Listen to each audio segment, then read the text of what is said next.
नमस्कार साथियों, मैं मनीष भारती संस्कृति आईएएस प्लेटफॉर्म पर आप सभी का स्वागत करता हूं। साथियों, आज एक बेहद महत्वपूर्ण टॉपिक को लेकर के हम लोग चर्चा करने वाले हैं और तकरीबन पिछले 2 साल से चला हुआ संघर्ष जो हमास और इजराइल के बीच जारी था, उसका द एंड होने वाला है, यही फिलहाल समझ में आ रहा है। और इसको लेकर के ट्रंप ने शांति समझौते की घोषणा भी कर दी है और फिलहाल आखिरकार नेतन्याहू इस बात को लेकर के सहमति देते हुए नजर आए हैं, मानते हुए नजर आए हैं कि चलिए समझौता किया जा सकता है। लेकिन क्या क्या वो घोषणा का प्लान है, जरा उसको लेकर के चर्चा करते हैं और ट्रंप ने क्या क्या बातें कही है इसको भी समझेंगे। उससे पहले आपके लिए एक सूचना है, गांधी जयंती ऑफर यहाँ पर जिसकी वैलिडिटी 2 से 6 अक्टूबर तक रहने वाली है। ISGS फाउंडेशन कोर्स पर तमाम कोर्सेज यहाँ पर दिया गया है। इसके अलावा EMI की सुविधा भी है और मोर देन 60% तक ऑफ का आपको मिल जाएगा। कॉन्टैक्ट नंबर है 955124 या फिर sanskritis.com जो वेबसाइट है, इस पर भी विजिट करके तमाम जानकारी आप ले सकते हैं।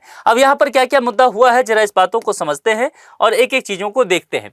व्हाइट हाउस द्वारा जारी 20 सूत्रीय रूपरेखा में वह रूपरेखा दी गई है जिसके तहत दोनों पक्ष सहमत होने पर तुरंत युद्ध विराम लागू हो जाएगा। दोनों पक्ष कहने का तात्पर्य हो गया, यहां पर एक हमास और दूसरा इजराइल की बात की जा रही है। अब कहा गया है कि इजराइल संकट स्थल से चरणबद्ध वापसी करेगा, है ना, और गाजा में एक अंतर्राष्ट्रीय नेतृत्व और अस्थायी प्रशासकीय व्यवस्था स्थापित की जाएगी। ये क्या कहा गया, ध्यान दीजिए, अंतर्राष्ट्रीय नेतृत्व की बात की गई है, अस्थायी रूप से यहां पर काम किया जाएगा। ट्रंप के सीजफायर प्लान के 20 पॉइंट क्या है इसको समझिए। गाजा में युद्ध रोकना, सभी बंधकों को छोड़ना और गाजा में प्रशासन चलाने के लिए एक अस्थायी बोर्ड बनाने का प्रस्ताव दिया गया है। इस बोर्ड की अध्यक्षता ट्रंप खुद करेंगे और इसमें पूर्व ब्रिटिश प्रधानमंत्री टोनी ब्लेयर भी होंगे। अब क्या क्या 20 पॉइंट है जरा समझते हैं। सबसे पहले क्या है कि किसी भी हालात में तुरंत युद्ध को रोक दिया जाए। इजराइल और हमास के बीच सहमति बनी तो गाजा में तुरंत युद्ध खत्म हो जाएगा, इजराइल पीछे हटेगा। सहमति से इजराइल अपनी सेनाओं को धीरे धीरे गाजा से निकालना शुरू कर देगा। बंधकों को छोड़ना पड़ेगा। हमास 72 घंटे में सभी इजरायली बंधकों को रिहा करेगा, जिसमें जिंदा और मृत दोनों ही होंगे, चूंकि कहा गया कि 30 से अधिक ऐसे हॉस्टेज हैं जिनकी मृत्यु हो चुकी है। कैदियों की रिहाई को लेकर के युद्ध खत्म होने पर इजराइल गाजा के उम्र कैद की सजा काट रहे 250 लोगों और अन्य 1700 कैदियों को भी छोड़ देगा। ये इजराइल के द्वारा छोड़ा जाएगा। शवों का आदान प्रदान भी होगा। हर मृत इजरायली कैदी के बदले 15 मृत जो है फलस्तीनी कैदियों को सब लौटाए जाएंगे। गाजा को आतंक मुक्त बनाया जाएगा। गाजा से हमास के सारे ठिकाने और हथियार जो है वह भी हटाए जाएंगे। हमास प्रशासन में शामिल नहीं होगा। हमास और अन्य लड़ाके गाजा की सरकार में शामिल नहीं होंगे। वह जो है अलग से अस्थायी अंतर्राष्ट्रीय नेतृत्व में ही चलेगा। अंतरिम प्रशासन समिति बनेगी। गाजा के लिए एक अस्थायी तकनीकी समिति बनाई जाएगी जिसमें बेहद योग्य लोगों को शामिल किया जाएगा। शांति बोर्ड की स्थापना की जाएगी। इस बोर्ड की अध्यक्षता अमेरिकी राष्ट्रपति ट्रंप करेंगे। इसमें टोनी ब्लेयर और अन्य देशों के नेता को शामिल कर लिया जाएगा। पुनर्निर्माण योजना की बात की जाएगी, यानी कि गाजा में पुनर्निर्माण की बात, और गाजा बोर्ड विकास एक बनेगा जिसमें बहुत सारी चीजों को लेकर के प्लानिंग किया जाएगा कि कैसे इसका खर्चा कहां से लिया जाए, किस तरह से निवेश जुटाया जाए। मानव सहायता पहुंचाए जाने की भी बात की गई जिसकी आवश्यकता गाजा में तुरंत ही है। विशेष व्यापार क्षेत्र का निर्माण किया जाएगा। गाजा में खास व्यापारिक क्षेत्र बनाए जाएंगे जिससे रोजगार बढ़ेगा और लोगों को आज़ादी की बात की जाएगी कि किसी को गाजा छोड़ने के लिए मजबूर नहीं किया जाएगा। वे चाहे तो जा सकते हैं, ठीक है, नहीं तो वहां रह सकते हैं। सुरक्षा के लिए फोर्सेज का भी इंतजाम किया जाएगा। एक अंतर्राष्ट्रीय सुरक्षा बल गाजा में सुरक्षा बनाए के रखने की जाएगी। पुलिस की ट्रेनिंग की बात की गई है। सुरक्षा बल गाजा पुलिस को ट्रेनिंग देने और उसको मदद करेगी। सीमा सुरक्षा, गाजा और मिस्र की सीमाओं पर सुरक्षा मजबूत करने की बात की जाएगी। लड़ाई बंद, युद्ध खत्म होने तक हवाई हमले और गोलाबारी पूरी तरह से रोकी जाएगी। मानवाधिकार सुनिश्चित किया जाएगा। अंतर्राष्ट्रीय संगठन गाजा में मदद और सुरक्षा की निगरानी भी करेंगे, मॉनिटरिंग करेंगे कि मानवाधिकार की चीजें अक्षुण्ण है या कि नहीं। शांति बातचीत किया जाएगा। इजराइल और फलस्तीन के बीच शांति बातचीत शुरू की जाएगी, क्योंकि फलस्तीन को आप जानते हैं कि बहुत सारे देशों ने यहाँ पर एक स्वतंत्र राष्ट्र के तौर पर मान्यता देना शुरू कर दिया है, जिसमें कई यूरोपीय देश हैं जो कि सबसे महत्वपूर्ण है।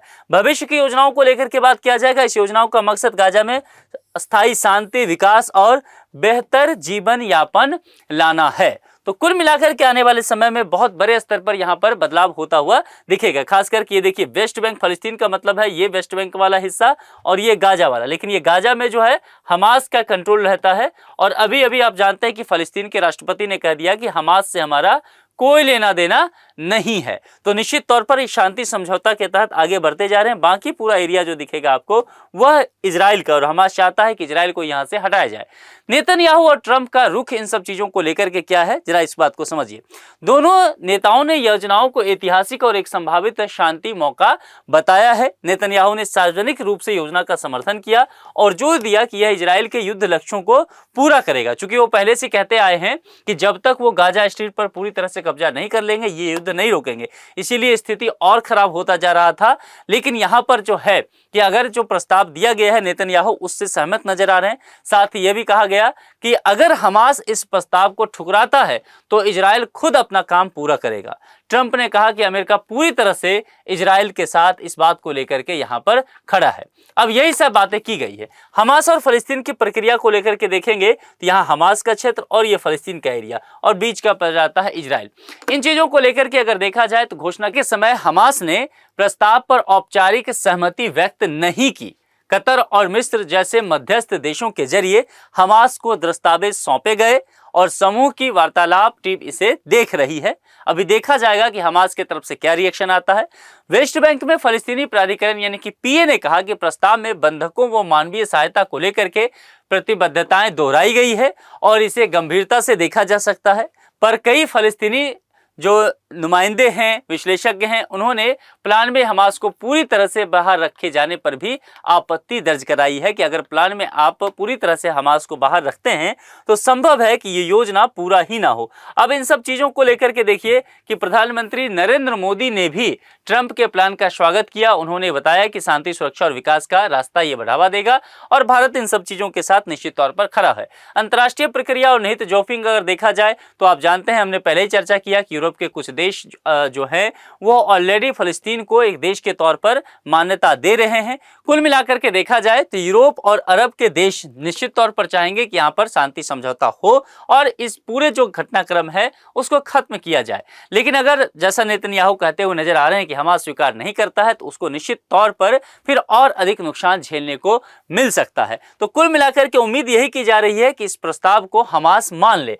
आगे क्या होगा, देखिए अगला कदम निश्चित तौर पर एक निर्णायक कदम के तौर पर देखा जा रहा है। हमास क्या इस पर करता है, उसकी औपचारिक प्रतिक्रिया क्या आती है, यह देखा जाएगा। अगर सहमति हो जाता है तो युद्ध विराम, बंधकों की रिहाई, चरणबद्ध तरीके से इजराइल की वापसी वहां से होगी।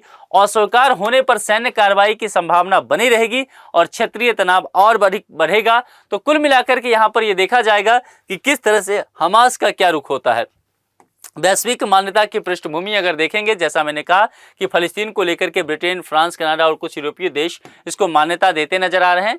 लेकिन अगर यहाँ पर देखा जाए तो नेतन्याहू इन सब चीज़ों को मानने से इनकार करते नजर आ रहे हैं। उनका कहना है कि अगर आप फलस्तीन को एक देश के तौर पर मान्यता दे रहे हैं तो निश्चित तौर पर आने वाले समय में इसे और ज़्यादा भड़काया जा सकता है, आतंकवादी घटनाओं को आप अंजाम दे रहे हैं। इसलिए भ्रमित करने वाला कदम उन्होंने इन सब चीज़ों को लेकर के कहा। और प्रस्ताव जो संयुक्त राष्ट्र में आया था उसको ठुकराया भी। प्रस्ताव का उद्देश्य क्या था? द्विराष्ट्र समाधान, यानी कि दो राष्ट्र को लेकर के आगे चलना। भारत पहले से ये कहता रहा है, यानी कि इजराइल का भी अपना स्वतंत्र अस्तित्व रहेगा और फलस्तीन भी स्वतंत्र और प्रभुत्व राज्य के रूप में उस एरिया में बना रहेगा। तो ये 2 स्टेट सॉल्यूशन को लेकर के बात यहां पर किया गया। मध्य पूर्व में शांति और स्थिरता को बढ़ावा देना, 2 साल से काफी युद्ध हो गया है। समर्थक देश अगर ये प्रस्ताव जो लाया गया था 142, भारत सहित था, विपक्ष में 10, अमेरिका सहित मतदान से परहेज करने वाले 12 थे। प्रस्तावक देश फ्रांस और सऊदी अरब था जो इस प्रस्ताव को यूएन में अभी लाया था। अब इस टॉपिक पर एक संभावित प्रश्न है, ट्रंप नेतन्याहू का 20 सूत्रीय गाजा प्लान किस प्रमुख शर्त पर आधारित है? इजराइल तुरंत गाजा से पीछे हट जाए, हमास 72 घंटे के भीतर सभी बंधकों जीवित और मृतक लौटाए, गाजा में इजराइल का स्थायी प्रशासन स्थापित हो, अमेरिका गाजा पर सैनिक भेजे। इस 4 में से जो भी आपको सही लगता हो कमेंट बॉक्स में उसका जवाब लिख करके बता सकते हैं। आज के लिए इतना ही। जुड़ने के लिए आप सभी का बहुत बहुत शुक्रिया। Thank you so much.